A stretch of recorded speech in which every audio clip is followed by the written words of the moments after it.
I'm so glad you're here. Let's start.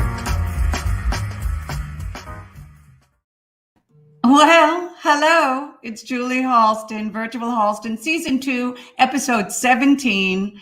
I am so excited to present my guest today. You know, we've had a lot of incredible people on this show, and I love them all. I do. I love them all. But I think somehow this is the sweetest, I have to say. And a lot of you know that I'm very excited because like a cat at the vet, I'm fully vaccinated. I feel like next I'm going to get a rabies shot, and I don't have rickets or scurvy. I'm kind of ready to get back into the world, and yet we sort of have to maintain social distance. You know, we have to stick with the program, as Joan Crawford famously said once. A pillow is a lousy substitute for someone who really cares. Yeah, so I'll go out to dinner and I'll be Joan Crawford, but big fucking deal. That's kind of how I feel. But you know, I'm trying. I want to go out there. I want to kiss everybody now that I'm fully vaccinated, but I can't do that yet. Not yet. We have to maintain the program. And we're going to get through this all. There's a little light at the end of the tunnel. And when you need to get through something, who do you want by your side? My partner in crime, our producer, Jim Caruso. Where are you? I left the building, Julie. I'm sorry. Julie, you look so good. I liked your arm up like that. It's very Virginia Graham. Isn't it? It's very Gypsy Rose Lee talk show, very Virginia Graham. You know, and this beautiful painting by my BFF, Charles Schoonmaker, it's actually Provincetown. You know, he's gay. What? You have gay friends? Yeah, I have gay friends. And that is crazy. And he does watercolors. He's a watercolorist in Provincetown. Is that the gayest thing you've ever heard? I mean, well, no, but it's right up there. He's my BFF. I actually really can't live without him. You know Charles Schoonmaker. I know Chip. Of course I do. Yeah, he's the best. Julie, can we just say the whole staff here at Virtual Halston is in a tizzy? It really is. You know, it's like when the Beatles were on Ed Sullivan. It's kind of true.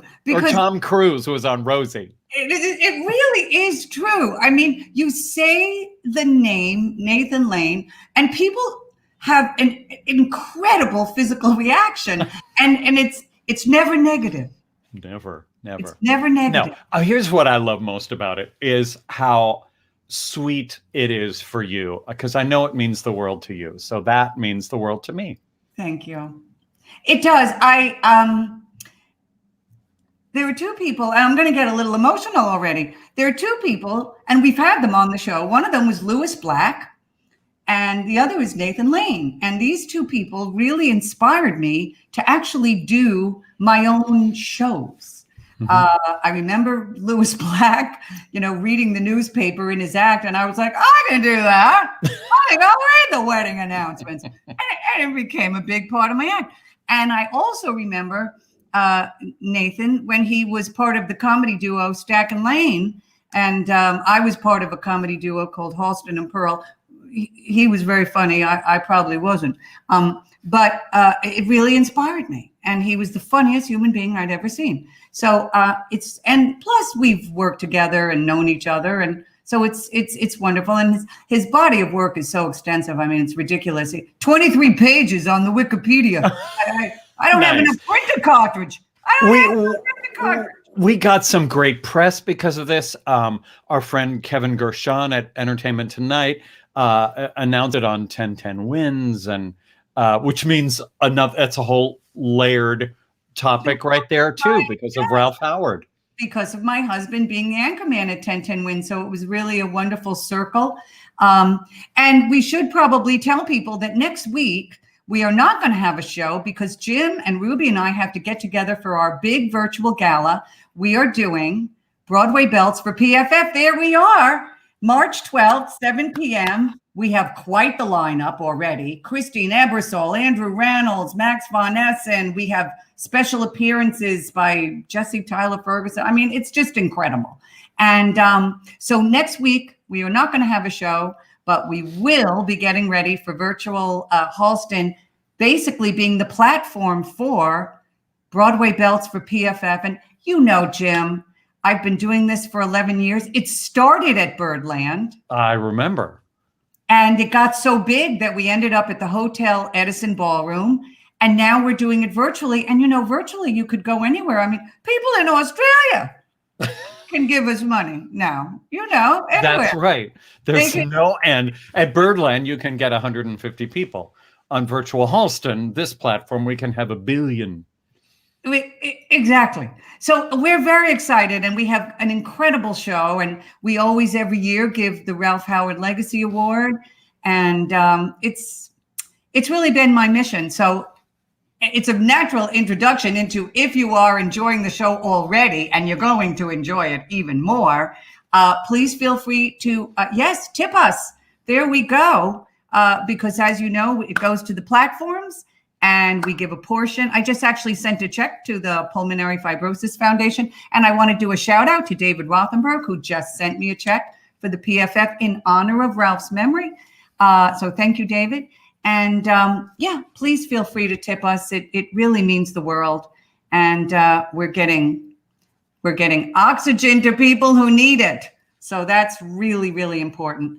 Now, darling, do we have anything that you need to tell us about before we bring on our incredible guest? You know, Ruby and I continue to do Pajama Cast Party every Monday night. I've been hosting this event every Monday at Birdland for 18 years. Oh boy. And God, but who's counting? And when the pandemic hit, we took the fun to YouTube, and we're getting fantastic stars. We have great people on the schedule, and it's just the most fun every Monday at 8:00 right here. And I have to say, you have introduced me to a lot of people from Pajama Cast Party. You know, That's people that know. I mean, it's been such a dream. Yeah. Obviously, we call all of our friends and the Rolodex, you know, Cheetah and Isaac Mizrahi and funny, smart, talented people, Broadway stars and cabaret stars and TV stars. But to bring these new kids, which means they're under 70, you know, newcomers to the screen, and to find a whole new audience has really been thrilling. It's fantastic. It really is fantastic. I enjoy it. I enjoy listening all the time. I always find someone new that I instantly kind of say, oh, I'm going to watch them and I'm going to look out for them. Good. Well, our mission is accomplished then. Yeah, no, it really is. I think people definitely want to see our guest. Really? You think? I don't. Okay. They don't want to just hear us. I guess they don't. Yammer. I do want to mention, though, I am wearing a vintage Yves Saint Laurent. Oh. Yeah. YSL. I can't really show you all. It's got a little slit. It's beautiful, but it's from the 70s, my favorite era. You know, what can I say? But so, you know, I'm just letting people know that. Of course, I'm wearing my earrings. I've got so much makeup on. It doesn't look like I am, but if you were to see me now, you'd be horrified at the maquillage that is in this dining room. And you made fun of me for being Jimbo the Clown in college. How dare you? That's right. How dare I? There's Jimbo the Clown. Ruby. I'm telling you, Ruby, it scares me to death. It wasn't that bad. I was a nice clown. I'm sure you were very nice, but that photo scares me. I'm sorry. Having it blown up for you. Something very, very evil about that. Introduce your guest. I'm going to. Jim, we will see you later. Wait, I just want to say goodbye to Ruby, but she'll be behind the scenes, of course. Of course. Let's bring him in. He's a 3-time Tony winner, I think you know. Unless you were time traveling on the planet Chiron or if you're Keanu Reeves and you're stoned out of your mind, you don't know who this person is. 3-time Tony winner. He's in the Theater Hall of Fame. He has a Hollywood Walk of Fame. He's a film star. He's a TV star. He has more awards. 23 pages of Wikipedia. I couldn't print it. Ran out of printed cartridge. I know him as a friend. I adore him. Nathan Lane, welcome. Honey, sweetheart, I'm so happy to see you. You know how much I love you, and it's I can't believe I'm on your show. I had to ask to be on it. I had to beg you to be on it. Did. I have to say, well, Nathan, I thought there was an age cutoff, but then I saw Cheetah Rivera was on, so I thought, Jesus, why can't I get on this show? No, Cheetah's never been on. No? She's been on the Pajama Cast Party, but she's never been on. We will ask her. We'll ask her and Lisa Mordente. You know, bless her heart. Yeah. Yes, bless their hearts. No, but you did. You asked me to be on. I thought, Nathan, I think you're a little busy. And you were like, well, everyone else has been on. So, well, I saw that you were doing it, and I don't know whether I guess we were exchanging a text or an email, and then that's when I said, what do I have to do to get on your show? Yes. It was your birthday, darling. That's right. It was your birthday. Oh, I wished you a happy birthday. I was very late. It was like 9:00 at night. I had completely forgotten. And at the last minute, I remembered it was your birthday. I texted you and you were like, I want to be on the show. What's going on? I was so thrilled and so delighted. I can't tell you. First of all, how's Devlin? What's Devlin doing? Oh, I want to know, Devlin, for those of you who they know that you're married to Devlin. Devlin is a producer. I mean, what's there? Oh, there he is. Oh, look at that. Very sweet picture. Isn't it? What's he up to? What's he doing? That's us in high school. He's very well. He's doing more writing now. So he's working on something, and we adopted 2 rescue dogs a few months ago. Oh. We lost our beloved French bulldog Mabel back in April. She was in bad shape. Her health took a turn for the worse, and we had to make that terrible decision. And you wrote about Mabel. There was a book about Mabel. Well, she inspired a couple of little children's books that we did, but she was like our child. She was 14, and she just it was time to say goodbye, and it was just terrible. And then some time went by, and I didn't think we would do it, but finally we decided to adopt. And I thought we were just going to get 1 dog, but Devlin got very attached to these pictures of this beagle. I love a beagle. Named Bernadette. She's about, I would say, they said she was 8, but I think she's about 10. And she was, we adopted her, and I wanted this other dog named Woody, who was a sort of a mix. He was about 8 months old, and he was found wandering a highway in Maryland. And Bernadette was used as a breeding dog at a puppy mill, and we adopted a transient and a sex worker. I was going to say, but they're very sweet. Like Woody Allen himself at this point. Well, those were the names they came with. This was not. They called her Bernadette because they thought she was such an actress. They named her in honor of Bernadette Peters because she would sort of fake illnesses and anything to get out of the cage and to sit in the office with people. She's very dramatic. She's very, very sweet, and she obviously had a tough life. Yeah. And Woody is just a maniac. He has that puppy energy. So that's sort of become a full-time job for both of us. I understand. I totally understand. Yeah. Well, you have any Bernadette, like Bernadette Peters, will Yes. age very well. Oh, You know, whatever Bernadette's doing, yeah. working. It's working very. My Lord, yes. No, she's made some deal with the devil. No, she looks, she's unbelievable. No, She's it's the sweetest, kindest lady in the world. yeah. No, it's yeah. We People say, worship well, her. maybe it's because she's so sweet and kind, and the fact. Maybe. I One would think she, we let everything out so that we should look fantastic. But she's, yeah, she is. She's good, clean living, I guess. whatever it is, It's working. it's working. Overtime. Yeah. Absolutely.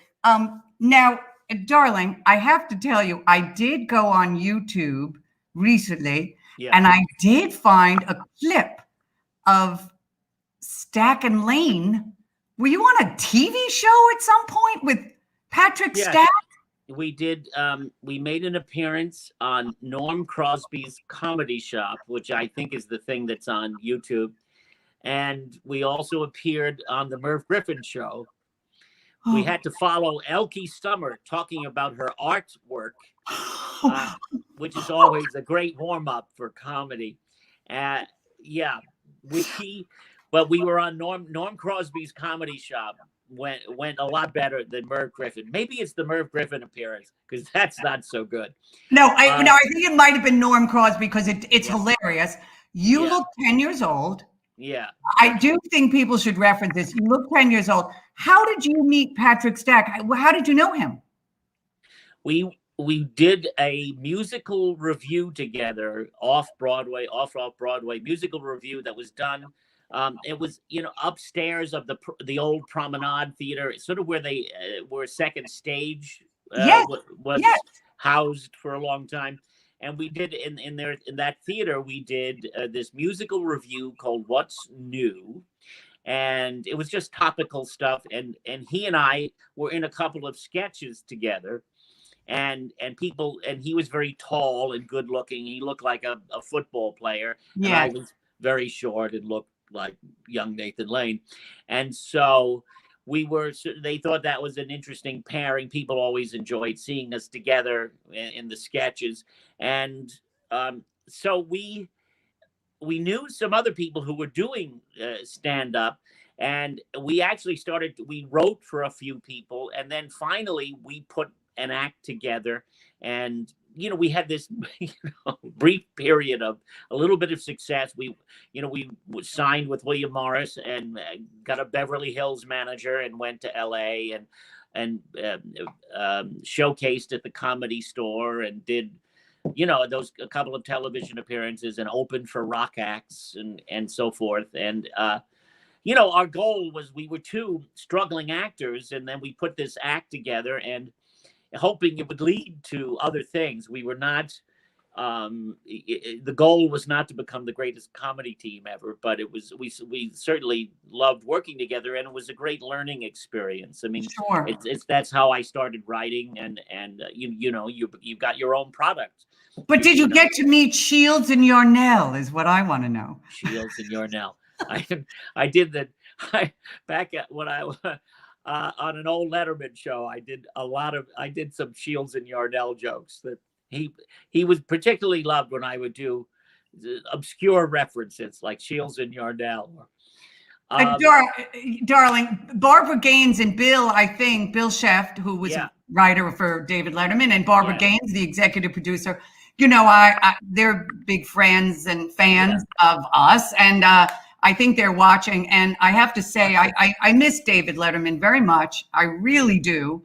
And I know you hosted. He's now on Netflix. You can see him there with the beard, and he's now become a humanitarian. He's very sensitive. Yes, he is. Very sensitive and caring. He seems to have changed a lot from the old days. Yes, I actually, Barbara Gaines's son, Simon, had a bar mitzvah, and I was there with David Letterman and Bill. And David was very, very kind and courteous and thoughtful. I was like, what's happening I in the know. world? What have you done with David Letterman? Yeah. No, But yes, I did host one when he had his surgery, his heart, was it a quadruple bypass? It was a huge surgery. Yes, I was one of the people that I hosted one night. I hosted with it was Mel Brooks and Kristen Chenoweth. well, did you enjoy it or was it a nightmare? It was nerve-wracking. I mean, it's those those people make it look easy, but it's not easy at all. And No. I was I had good guests. Mel, you just have to say hello and then he'll take care of the rest. He's off. I remember Mel did this old bit that he used to do. He had done before on a talk show where he talks about being a connoisseur of wines. And he asked the staff at Letterman to buy, he gave them, Mel is an incredible wine connoisseur in real life. And, had, a cellar and he sells some ancient wines and he's an expert at this stuff. But he asked them for specific wines like a Rothschild and another wines that cost about 4 bottles that cost, I'm talking $800, $1,000 for a bottle of wine. And because it was Mel Brooks, they did it. They bought these 4 really expensive bottles of wine. We only opened one, and we did the bit, and he would taste it, and he would say, I would pour it, and he would taste it, and he would say, this is a Chateau Neuf de Pape, I would say 1956, and I believe it was in the vineyards. He mentioned someplace in France, and then I would say, no. He would say, wait a minute. No, wait. This is a Rothschild from 1932, and he did this whole thing. And then finally, by the 4th or 5th time, he hadn't guessed it. And he would say, Budweiser? Is it Budweiser? And then, so that was the end of the bit when he got to Budweiser. And then when the segment was over, he strolled over to where the wine was, picked up the other 2 bottles and went home. It was hilarious. What's a crazy Jewish comic doing? He got himself a couple of free bottles of wine. Yeah. Okay, that's just crazy. Only Mel could get away with it. Have you been offered ever your own talk show? No. No. I don't know whether I would. I think I'm a good guest. I learned how to be a guest. Yes. Really on Letterman, because there was so much pressure to deliver. I realized at the end when I made my last appearance, I had been on like 23 times over 20 years. So it was sort of emotional, because he was always very kind to me, and he was very appreciative because I would come on and to do really well. And it taught me a lot. Obviously he wanted you to deliver because it was an audience and it's about comedy for him. But I worked with this guy who the first time somebody else was the segment producer, but the second time I worked with this young guy named Matt Roberts. Matt Roberts. Wonderful Matt Roberts. Started as an intern, and then he was a segment producer. And so we worked together a couple of times. And then the second time, he started adding things to the notes, like jokes and stuff. And I said to him, you're a comedy writer. And he said, oh, no. I just do these segments. I produce these segments. I'm not a comedy writer. I said, oh, no. You're a comedy writer. And I'm going to give you money and you're going to write jokes for me. And that's how this is going to work. So he started to not only write for me when I was on the show, but he wrote for me for, other guest appearances and hosting benefits. I was hosting a lot in those days. So, and then over time, he became the head writer. Yes. By the end, he was an executive producer and a head writer. Isn't that wonderful? And it wasn't just me. I mean, Marty Short started using him. And I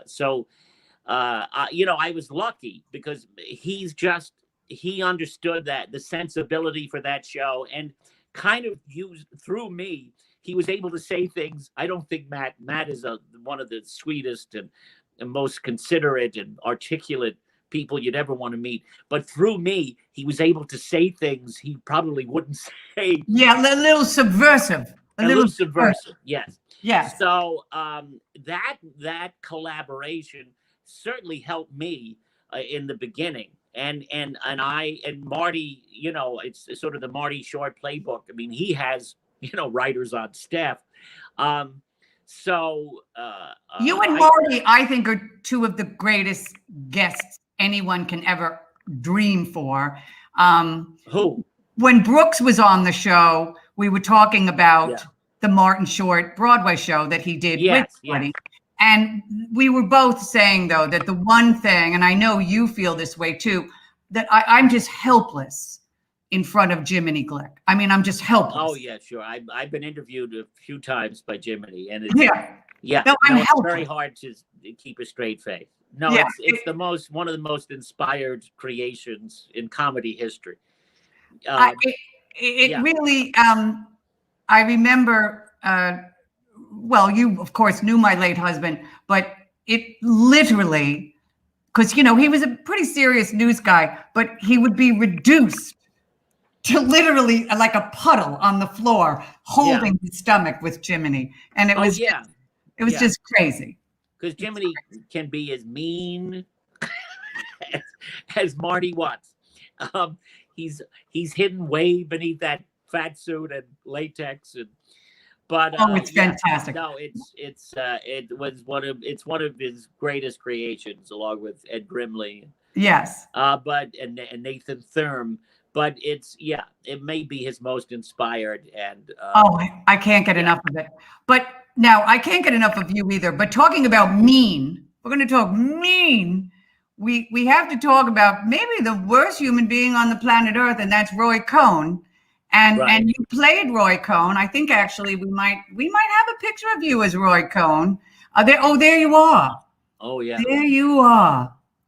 Looking very pale. Yeah. Angels in America. That's another thing I couldn't get enough of. I saw it like 4 times. Did playing Roy Cohn, we all know a lot about him. However, you, I'm sure, did a lot of research. Were there things about him that you discovered that perhaps we don't know about, or things that you found redeeming or tender or interesting in any way that we might not know about? Because we know him as a devil. Well, you say everybody knows him. I would say really not. I mean, he's came back into prominence because, everyone was made aware that he was a mentor to Trump and his lawyer for many years. Right. Until he died of AIDS. So that, and certainly really Tony's play kept him alive in a way. And it's because it's one of the greatest parts ever written. No, there isn't a lot. There's one biography called Citizen Cone, and that was extremely helpful. I mean, he wrote an autobiography, along with Sidney Zion, a rather shady journalist too. And some of that is hilarious. It opens with him coming to the defense of McCarthy. But Citizen Cone, the first chapter it covers the last 2 years of his life. And it included hospital records and reports about his behavior, his sort of delusional stuff, where he would imagine there were a group of senators in the room. It's not unlike stuff that happens in the play when he imagines Ethel Rosenberg appears to him. But no, there's nothing redeeming about Roy. No. But look, those people, they don't, those people and those characters don't think of themselves as villains. They're in the right. Oh, They're yes. on the right side of everything, and he thought he was a swell guy. Oh. But he obviously he had charm, a sort of reptilian charm. I was going to say, really? He could be very charming and funny. I don't think he was as funny as Tony Kushner makes him in the play, but he certainly had that kind of abrasive New York Jewish sense of humor to a certain degree, and was, yes, famous for screaming on the phone, and he had a secretary who recorded a lot of that stuff. But oh my, was he ever? Because he was a tortured guy. He was a self-loathing Jew, a self-loathing homosexual. Exactly. And he just, I think, from a very early age, decided he would never allow himself to be vulnerable to those kinds of attacks or criticisms. So he was. And there's something, certainly the way Tony has structured it and created that character, it's invigorating to play someone who is so confident and sure and manipulative and lying. It's a thrilling part to play. It's an incredible gift. Of course. So no, I did not have any moral issues with playing somebody like that. I mean, I know, like, Ron Liebman hated him so much it was difficult for him, he said, and F. Murray Abraham as well talked about that. I loved being Roy Cohn. I loved every second of it, and because I got to play some of the greatest scenes ever written for the theater. One after another. It was the thrill of a lifetime with a great company and a great director. It's certainly one of the high points of my career. Well, that is fantastic. And by the way, if you're enjoying listening to Nathan Lane, and even if you're not, I don't care. Please try to tip us anything. $25, $10, $5, $50, $100. What, darling? This is the visual equivalent of a tip jar. Yes, yes. On a piano. Nathan, we live on the tips because we have to pay for these platforms, and we're on 5 different platforms, and that's why thousands of people watch Virtual Halston. We're on all these platforms, and then I give a portion to the Pulmonary Fibrosis Foundation, which is my charity. Fantastic. Yeah.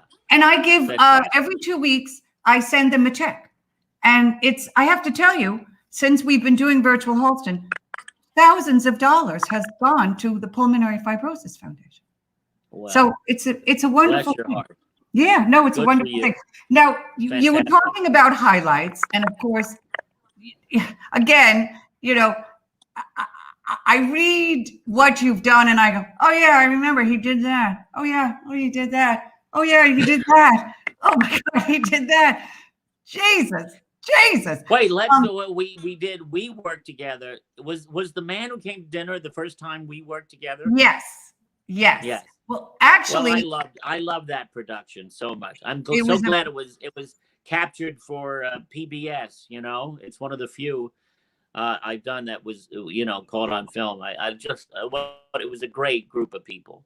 It was a great group of people, and Jean Smart was so lovely, and then she went away for a weekend to get an Emmy, I think, and then I got to go on with you and Harriet Harris. It was just my God, I totally forgot that. I went on as Lorraine Chilton. Oh my God, I forgot. We had so much fun. Yeah. Well, you were fantastic, and I remember Louis Stadlin was phenomenal. Just ran away with the whole thing. It was just such a great. who's the wonderful character actor who played the Noel Coward? Brian Jennings. Brian Jennings. Brian Jennings. Was it Brian? Brian Jennings. Why am I forgetting? Stephen DeRosa. Stephen DeRosa, adorable Stephen DeRosa. But Byron Jennings. Byron Jennings. Byron Jennings, magnificent actor, who was Magnificent. he was so phenomenal. Yeah. Yeah. No, it was a phenomenal cast, and of course we had. Oh, there we And are. Harriet There you are, darling. Sheridan There's White. Harriet Harris. Yes. Yeah. What Oh, she's you so, know my wonderful Harriet Harris story. I've told you this, No, but I'll what? tell it again to the viewers. Because Harriet talks a little like this, Harriet does sound a little like Katharine Hepburn. Well, And yeah. one day, it's like that old 40s black and white movie dialect that everybody absolutely. had. They must have taught it at the studios. You had to have a sort of mid-Atlantic. It's true. It's MGM speak. It's MGM Yeah. speak.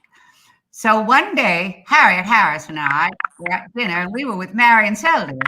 And Marion said, "Oh, darlings, you must go see Cherry Jones in Doubt. You must see her in Doubt." And Harriet, must I, Marion? Must I see Cherry Jones in Doubt?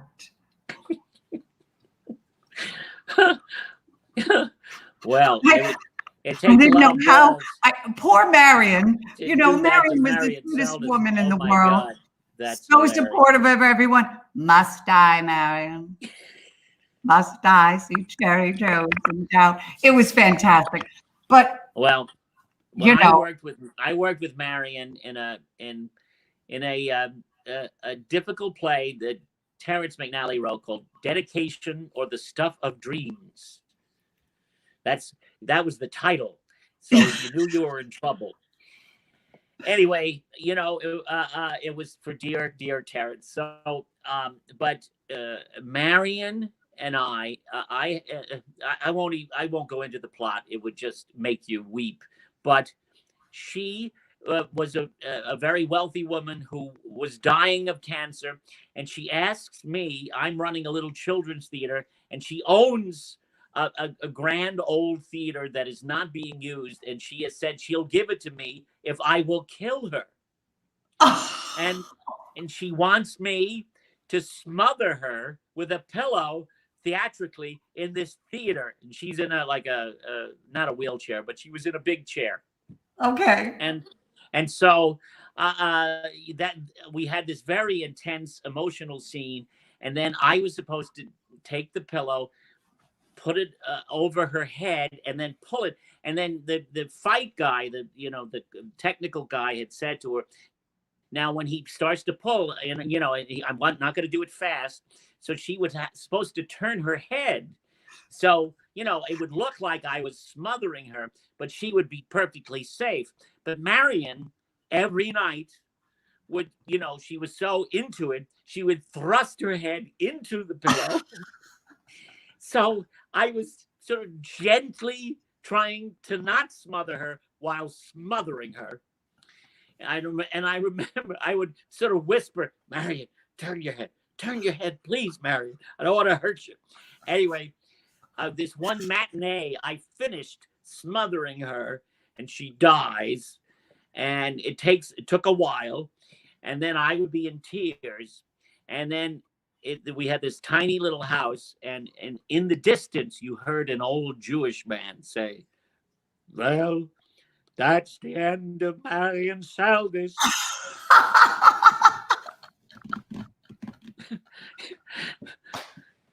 Well, that's the end of Marion Seldes. That's what Linda Lavin has a very. But he was wrong. She went on and on. She was a beautiful lady. Linda Lavin tells the story of when she was doing Collected Stories, which was also a very grim kind of situation. And one night, as the lights are dimming, and it's a very sad ending, very, very sad when you realize how devastated this writer woman was.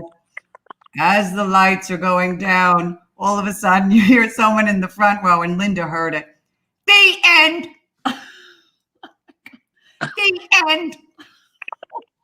Some audience members are so helpful that way. So helpful. Yeah. So helpful. Yeah, Well, no. When I went to see Cherry Jones in The Heiress, I remember there was an old man behind me who narrated the entire evening. So who's this guy? Who's this? There'll be a lot of that. Who's this? Is she? Wait a minute. Wait a minute. Is she the heiress? Is she the one with the money? Well, who's this guy? What does he want? What? Wait a minute. Is she? She's not opening the door. She's not going to open the door. She's not. Oh, she figured it out. Is she? But she's the heiress, right? She's the heiress. It was that for an entire evening. Oh my God. It was like a DVD commentary behind me. When we would do Vampire Lesbians of Sodom, there would always be someone in the audience going, "Which one is the guy? Which one?" I don't know which one is the guy. There's someone in a dress. I read about it. Which one is it? Yes. They talk as if we're right in the living room. I know. There's no, it's crazy. You and Terence work together so often. Terence Mcnally, for anyone again who's watching and listening. Of course, we lost him recently, and it's such a big loss. You were friends, and you did many of his shows. What really bonded the two of you? I mean, he was a good, kind, wonderful man, a great writer. Do you have a favorite Terence Mcnally play that you did? You did a number of them. Lisbon Traviata and Love, Valor, Compassion. Yeah. I guess it would have to be the Lisbon Traviata. It was really the play that put me on the map. It was, we had met. I was doing a play at Manhattan Theater Club, and he had a Frankie and Johnny in the Claire de Lune was in the smaller theater. And I ran into him in the lobby one day, and he introduced himself and said, he was a fan and that he hoped we would get to work together someday, which was incredibly sweet. And then a few years later, they were doing Lisbon, and they were looking for a much older actor, but they didn't find anyone that they liked, and then Tony Randall was desperate to play the part of Mendy, and then love Sydney. So, and Joey Tellinger, the director, knew me because we had done Robbie Bates's first play in New York, the Film Society. So he said, "Well, why don't we bring in Nathan?" And everybody said, "Oh, he's too young," but okay. And then it was kismet, it was the play that changed my life in the New York theater. And it was just a tremendous part and a really interesting play. And that really bonded us. And, he had said to me, he had lost Jimmy Coco and Bobby Dreyfus, who was then working as a director, but he started as an actor, and they were partners for quite a while. Yes. But so he said he felt I had been sent to replace him, and he wanted to write things for me, and it was incredibly moving and thrilling to a young actor that a writer of his stature would say. Oh, it's wonderful. So it led to a 30-year collaboration. And friendship. I was very lucky. Yes. And friendship. Yes. I always, every time we saw each other, it was just always so dear. And he'd been interviewed by Ralph a number of times. So much of this is all very, very circular. Right. But we can't not talk about one of the other highlights, I guess, is when you really became sort of a rock star in theater. You and Matthew, when you did The Producers. There you are in The Producers. It must have been so crazy, Nathan, because every famous person in the world came to the show, and I'm always fascinated when you meet very famous people. Sometimes you realize, oh, I get it, you're crazy, or do you know what I mean? Or oh, I get it, you're fabulous, or actually, you're an idiot. I just, whatever it is. But I mean, there must have been, or you're obnoxious. There must have been so many people that you met. Was there anyone that like stood out that you just went, oh my Lord, they're just crazy, or they're just, well, or they don't know what's going on here, or they did, yeah. did they say the wrong thing? Yes, it was one of those events where everyone walked through that dressing room door. The ones that I loved seeing and meeting were people like Harvey Korman, B. Arthur, just, people you admired so much and who appreciated what we were doing. Carol Burnett, of course, who, was just, she got very emotional about it because she said, this reminds me of what Broadway used to be like. And she came to Tootsie and felt that way about Tootsie. Yeah. No, she's such a great lady. And, I'm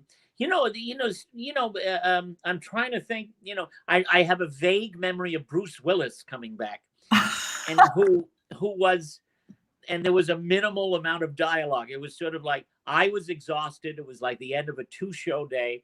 And I was happy to meet him and but he was like it was all very, that was really good.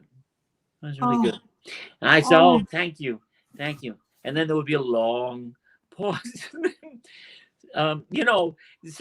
It's awkward sometimes. You don't really know these people. You don't quite know what to say.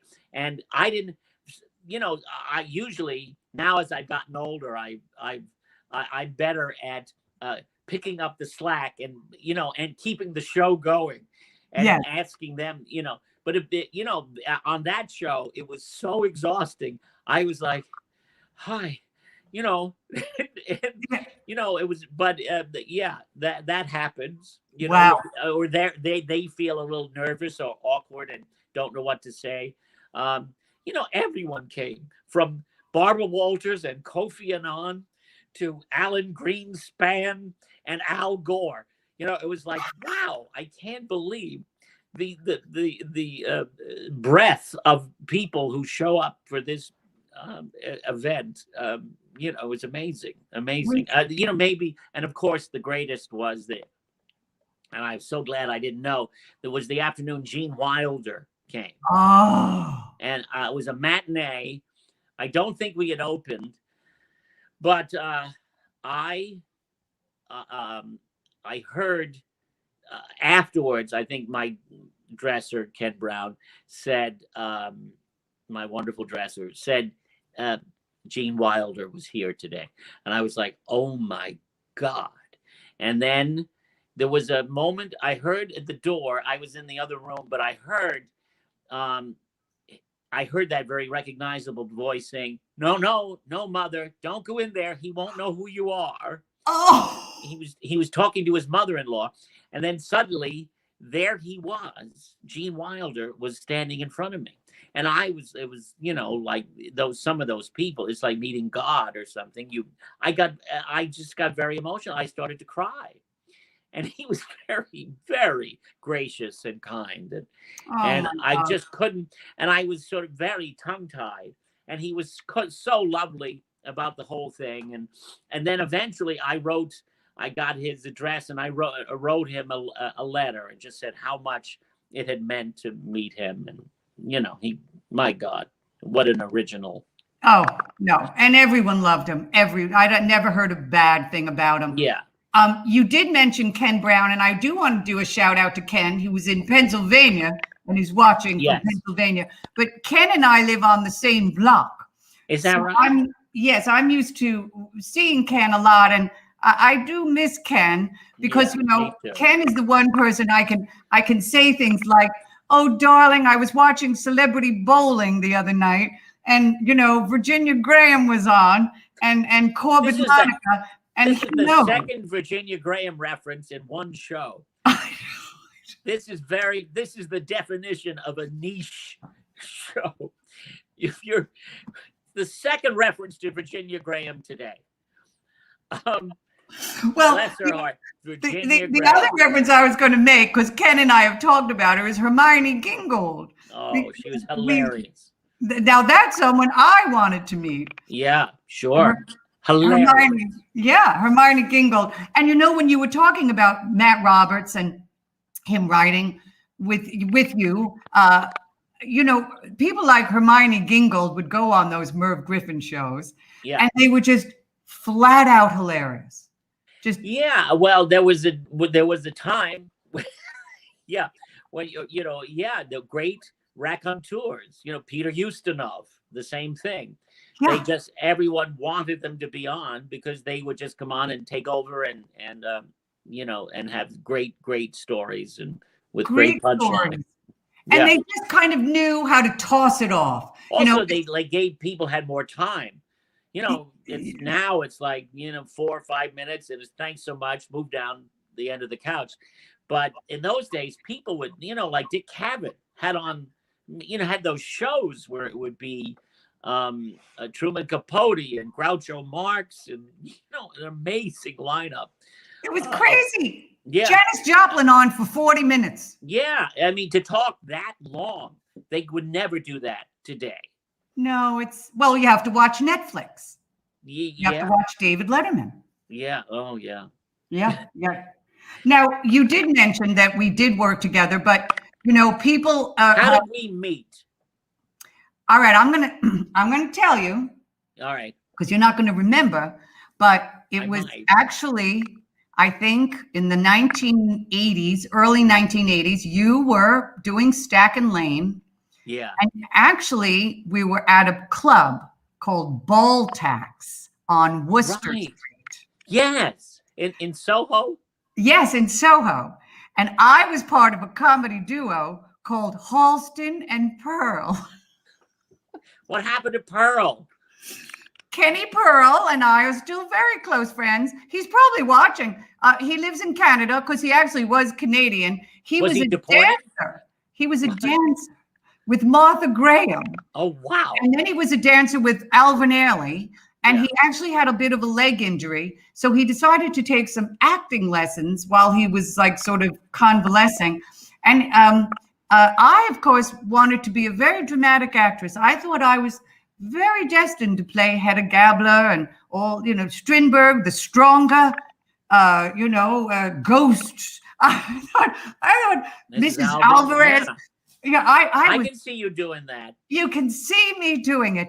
And it was Terry Schreiber who said to me, I know you would like to do these things, but I think your natural tendency is to do comedy. And I was horrified. Nathan, I was really horrified. Oh, I didn't think of myself that way. I thought I was very serious. And Kenny Pearl talked to me after the class and said, I'd like to write comedy with you. I said, I'm not a comedian. I'm gonna do the wild duck. I'm gonna do the wild duck. He was like, no, I think you can write comedy. So we became Halston and Pearl, and we got booked at Ball Tax, and we didn't get one laugh. And it got to the point where it was so bad that I was hoping not to get a laugh. Like I wanted it to bomb brilliantly. Do you know what I mean? Like I was really into being that bad.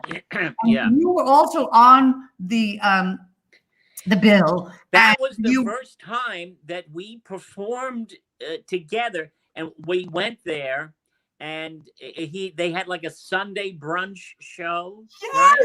And so we said, do you want us to audition? And the guy was like, no, I don't audition comics. He said, show up next Sunday. And he said, do an hour. So we only had about 5 minutes of material. And we then went home and started to write 45 more minutes of jokes and sketches. We were doing sketches. So literally we wrote so much material. Then that was sort of the basis of our act. And darling, you were brilliant. It's crazy. We ended up though, however, also doing what you guys did. We wrote an evening. We called it An Evening of Dilemmas. And we got booked. Of dilemmas? An evening of dilemmas, Halston and Pearl, and apparently it was such a big success that we got booked at the music venue Tramps, which was downtown, and we sold out Tramps because we basically just called everyone we knew forever, ever and ever. Right. And the guy booked us at Tramps, and he said, "You guys are going to be stars. You're sellouts." Well, of course, we sold out one weekend, and then we never sold out again. Ever again. And I, of course, eventually I said to Kenny, I said, I love doing this comedy with you, and I adore you as a friend, but I still have to go back and be, do Ibsen and Strindberg, and of course that was never going to happen. But I remember going up to you after Ball Tax and saying, "You're the funniest human being I've ever seen in my life," and you went, "Thank you." And that was it. That was it. And you said, "Thank you." But I remembered you. Of course, I watched your career. I was an angry young man. Laughter on Broadway. And then, of course, we did get to know each other because, I don't know, we maybe fundraisers or readings. I don't know. Yeah. But well, and then I became a big fan of yours and had seen you do stuff and of course the Charles Busch plays, and so I was. And then we got to be married on Sex and the City. That's right. There we are. There we are. Bitsy von Muffling, and I look like I'm on Xanax, but my eyes seem to be in the middle of a blink. So sadly, but you look fabulous. That was when I was pretty, darling. Cynthia Nixon said that was her favorite episode ever. I will tell you, I literally was in Istanbul. Ralph and I were in Istanbul, and there's who knew? Istanbul has a very large gay community. Oh, I did not know that. You did not know that? No. And I was wearing a little Sex in the City jacket that Sarah Jessica Parker had given me as a present, which was so sweet. And we know how sweet she is. So I was wearing my little Sex in the City, and it blew open. On the main drag in Istanbul, it blew open, and it said Sex in the City. And 4 gay men, literally from like a sidewalk cafe, they saw it. I'm not kidding you. They ran up to me and they went, "Sex in the City, Bitsy, it's your Bitsy." They were following me down the main drag, and eventually one of them, and we're still Facebook friends today, he said, "I must buy you a drink." And I said, "Well, who are you? Who are you?"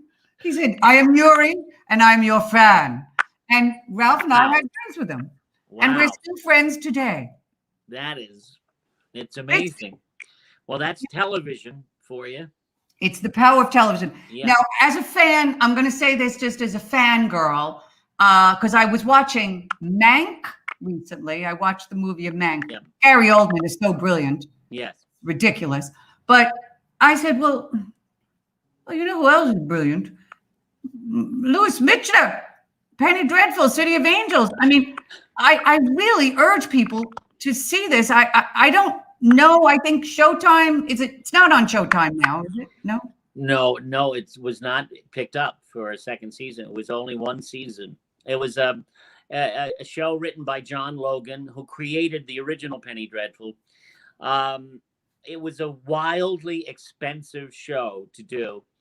And I think Showtime was expecting Game of Thrones type numbers when they were willing to spend it all on the show, but very little on marketing. But it was a fascinating experience. It was a wonderful group of people to work with. John Logan, wrote this part with me in mind, and I was so just felt so grateful and lucky, and I loved playing that part, and so it was. I was not surprised when it was not picked up. But it was very disappointing because it meant saying goodbye to that character, and in particular, the young actor I played opposite for the entire series, Daniel Zavato, who just a beautiful guy and a beautiful actor, and so it was just, it's television. It's one of those things. It's television, one of those things, but I must say I loved it, and it did have that sort of Chinatown feel, that magical realism. I just loved it. The atmosphere was so great, and you so superb. So I would urge people, please, and when you can stream Penny Dreadful, City of Angels, please do. You're really in for incredible acting. And of course, some of it is just you go, what? It's sort of batshit. Yeah. Oh, sure. There's a whole supernatural element. Yeah, right. But I love it. I love it. But it was I love doing it, and for me personally, I feel like it's the best work I've done on film. Beautiful. It's absolutely stunning. Thank you. What are you and Devlin watching? What are you watching? Oh, that's all we do. Yeah. We're watching I just finished I started watching Search Party. Did you ever see that? It's on now it's on HBO Max. It started on TBS, and you can see it they did 4 seasons and they're doing a 5th. It's a really funny satirical show, but it takes really interesting turns. Okay. Wonderful group of actors. The Queen's Gambit, I loved. The Crown. The Crown, of course. I just watched Gillian Anderson 3 seasons of The Fall. Oh, right. Yes. And is that the one with what's his name? The Jamie Dornan. Jamie Dornan, who's funny in this movie Barb and Star Go to Vista Del Mar. Yes. Which is smoke a joint and watch it. It's hilarious. Yeah. And he gets to do a big musical number, and he embraces it and commits in a very fun way. Well, that's great, and also he's the sexiest serial killer. Yes, that's right. Yeah, no, that's what he's sort of known for, is that. Yeah, he's brilliant. Material, so brilliant. And there's many times when he has to take the shirt off, and you're just like, okay, all right, serial killers do that. Sure. Yeah. Particularly when they're pumped and ready, and they look like him, and they just take it off. See, I guess he was in the 50 Shades of Grey movies. He was really chiseled. He's just a naturally great-looking guy. But he's really good. He's a very good actor. All the acting is great. And Gillian Anderson. That I don't care about. Yeah, right. I don't really care how good an actor he is.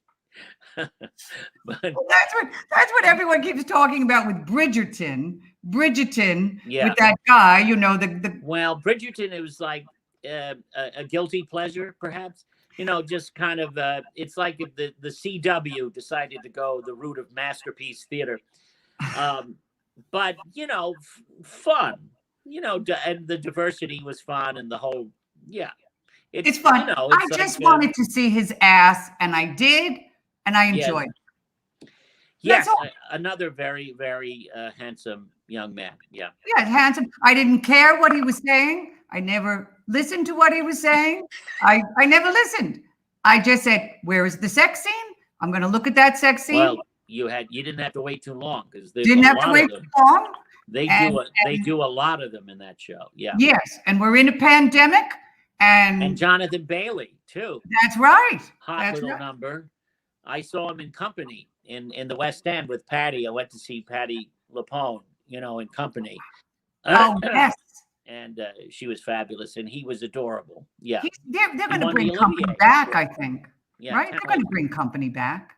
But we'll see. We'll see. I think it's a long way off, but it's not Diana. Not Diana. I don't know anything about Diana. All I know is I saw a picture of the actress, and to me, she didn't look anything like Diana. Nothing. No, she looked like Joyce Bulifant. That's who she looked like to me. You know, if we're going to go for obscure character actress names, Come on. Joyce Bulifant. Okay, I'm going to tell my viewers to look her up. Now, darling, I think we're going to bring Jim in. Jim is coming back. I think he has a question for you. Oh, Jim, okay. how are you? In what sense? Patty Deutsch, anybody? Patty Deutsch. Patty There you go. Deutsch. Thank you. We were all very excited about her career at one point. Patty Deutsch. Patty Her- Deutsch. She was Her album Simply Deutsch. Right. Very fun. Very good her work. album Simply Deutsch, and then she did Doing It Deutsch. Right? See, this is what I could do. I've done this at Joe Allen for 3 hours nonstop, talking about these people and giving them terrible album titles. Well, wait, no, darlings, who was the girl who was arrested for shoplifting? Dana Plato? Rex Reed. No, Dana, no, it was Dana Dana Plato. Plato. She had was a very arrested sad for shoplifting. Yeah, well, That made me sad. well, her whole story is very sad. Yeah. She's not with us now, is she? No, she's not. Right. Sad. Yeah. Okay. Yeah. And Now- neither is now- Patty Deutsch. Now we put No, a damper on things. I know. Let's talk about dead You people. had to go to Dana Plato, right? You couldn't go to who? One of the Osmonds. Let's keep it upbeat. That's right. That's right. Nathan, this question might be self-serving because I do come from the wonderful world of cabaret. But if anyone on the planet should have a one-man show, it is you. I'm sure people have come to you with ideas and pitched you things. Is this something you're interested in? Are you repulsed by this idea? Tell me about Simply Nathan. Yeah. Oh, it's yes, certainly it's occurred to me. I don't really sing anymore. And with that kind of show, you would think, oh well, he'll sing a few songs, and maybe I could fake my way through a few, but I have two words. I don't B. know. Arthur. What? B. Arthur. Elaine Stritch. know. These She people all had, Didn't stop her. No. She, there she'd be singing Old Man River or whatever it was. whatever was in her range. No, another 2 words. Julie Halston just in another musical. Can't sing, can't dance. Musical. Oh, that's not true. Do them all. Anyway, I just never followed through. Then when because when Marty Short was, he was doing a show, Yes, and club act, and then I thought I should do this. I should go. It's a great way to make money and not have to do mediocre movies, so to make a buck. So I thought about that, and then I thought about trying to talk Matthew into doing an act together. Oh. Because then Steve started doing an act with Marty started doing an act with Steve Martin. So I thought, well, we could do that. We could, make a fortune. And he was always, he was game. But then we, with 2 of us, we get distracted easily. So I never followed through on that either. But maybe I vote someday. yes. I vote yes. I would follow you around the country. There were certain towns I might not go, but I would follow you around the country. I would be in the front row just screaming. Yeah. Well, there are certain towns we would not go, but yes. Yeah. No, it would certainly be fun. Nobody makes me laugh more than Matthew Broderick. What a great idea. Oh it's my God. Great idea. And, people don't know, but, Matthew can do impressions like nobody's business. Yeah. He's a brilliant mimic. He doesn't do it. He's very. I used to say he's like the Warner Brothers frog. That cartoon where the guy finds the frog with the hat. And he comes out and he sings "Hello, my honey, hello, my baby" with a top hat and cane. And then when he tries to sell it or show it to people, the frog just sits there and goes, ribbit. Yeah. So Matthew's a little like that. If you say to him, come on, do your Marlon Brando, he does like Mike Nichols. He does young Mike Nichols and old Mike Nichols. That's crazy. He does John Guare impression. He does really obscure impressions and yeah, brilliant. Well, you do a mean Walter Matthau. You were doing a little bit before the My show. Walter Matthau, I know. It's a little bit of Gene Sachs too, but Gene Sachs, but Walter, yeah, there's a certain pronunciation of obscure when he would say obscure character. Yeah. Well, also that face, that face that he had, it was such a malleable. No, one of my heroes. Yeah. No, I'm sorry to hear he wasn't so nice, but it doesn't matter. He was hilarious. And Jim, weren't you interested when I told you that Nathan has a lot of memorabilia? Oh, yes. Tell me. I do. Tell me about the memorabilia. Well, I hope so. Julie said you have this incredible collection, and I was fascinated by. I do. Well, you showed it on Colbert or something. No. You mean I was in this room, and I'm in East Hampton, and maybe I shouldn't have said that. Then, but and knock knock. I showed. I have a picture on the wall. I have a signed poster of an Abbott and Costello film that they signed. I have Walter Matthau and the Pigeon Sisters in a picture, and I have Gleason and Carney also signed. And the big item I have here is was given to me as a present when I was doing The Iceman Cometh. My friend, the writer-director Doug McGrath, found it's a framed pair of Eugene O'Neill's underwear, his boxer shorts, that was found in like an antique shop where his items from some house that he had that were left behind, and they found, and his initials are on it, EON, and it's framed. I have Eugene O'Neill's boxer shorts. Okay, well, that's what else do you need? And Henrik Ibsen's thong. No. No, I loved Henrik Ibsen. I have a few things. I've kept the hat, the straw hat I wore in Iceman Cometh. I wore the hat I wore in the front page. I stole because I love the character so much of Walter Burns. I had the derby that I wore in the revival of Waiting for Godot with Bill Irwin and John Goodman and John Glover. Little things like that. I've been spending a lot of time actually with William Ivey Long. He's been coming up and down from North Carolina, and he has a big warehouse in Chester, Mass. And I was up there recently, and you would not believe the things he has. Of course, it's extraordinary. Yeah, and it was so interesting to see things from the producers. So many things that you've done, right? And it's also weird when you find something that, like, for example, that I just wore, and I'm like, it says Julie Halston, and it's like, wait a minute, and I found a marvelous picture of Peter Bartlett in the Frogs, which you really wrote. You wrote the Frogs, didn't you? With Sondheim I revised the book. Yeah. For the Frogs. So I found this picture of Peter in his costume. Oh, so really? I'm going to give it to Peter when I see him. Peter Bartlett, there's just one of the most original and brilliant comic actors ever.